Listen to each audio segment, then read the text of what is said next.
আমারও পরানো যাহা চায় তুমি দাও। মা মা এই কি হচ্ছে রে? তোদের জন্য একটা শান্তিতে গানও গাওয়া যায় না। কি হচ্ছে বল? কেউ মরে গেছে? না না, কিছু না, সব ঠিক আছে। কি বলবি বলে যা। বলছিলাম সব বন্ধুরা মানে মানালি যাচ্ছে, আমাকেও বলছে যাওয়ার জন্য। ও, কলেজে উঠতে না উঠতে হাত পা গজিয়ে গেছে, সাপের পাঁচ পা দেখে ফেলেছিস। বন্ধুদের সঙ্গে মানালি যাবি? চড়িয়ে একদম সব দাঁত ফেলে দেবো, কোনো যাওয়া যাওয়া হবে না। তোর ভাল লাগে না, কোনো কিছু জিজ্ঞেস করলে শুধু না কর, একদম ভাল লাগে না।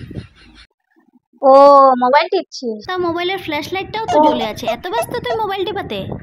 নিশ্চয়ই ফেসবুক, ইনস্টাগ্রাম, হোয়াটসঅ্যাপ, স্ন্যাপচ্যাট এগুলো নিয়ে তো সারাদিন থাকিস, তাই না? সবাই আমাকে বলে আপনার এত ধেরে মেয়ে থাকতে আপনার এত কাজ করতে হয়, একটু আপনাকে তো সাহায্য করতে পারে।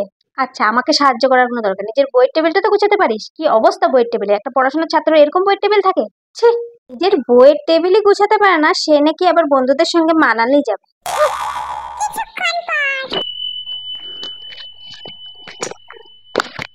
এই তুই কি করছিস রে? বই গুছাচ্ছি। না না, এখন তোকে কে বলেছে বই গুছাতে? তুমি তো বললে। ছোটোর থেকে বলে আসছি বই গুছানোর কথা, কই একদিনে তো গুছালি না। এখন যেমনি পড়ার সময় হয়েছে তেমনিতে তুই এসে বই গুছাতে লেগেছিস। যা গিয়ে পড়তে বস।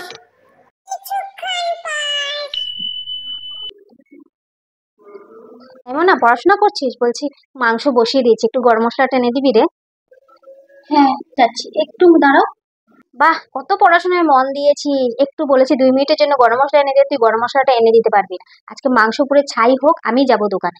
আমি দোকানে যাওয়ার পরে যদি মাংস পুড়ে ছাই হয়, ওই ছাই তোদের খেতে হবে বলে দিই। যাচ্ছি যাচ্ছি যাচ্ছি যাচ্ছি।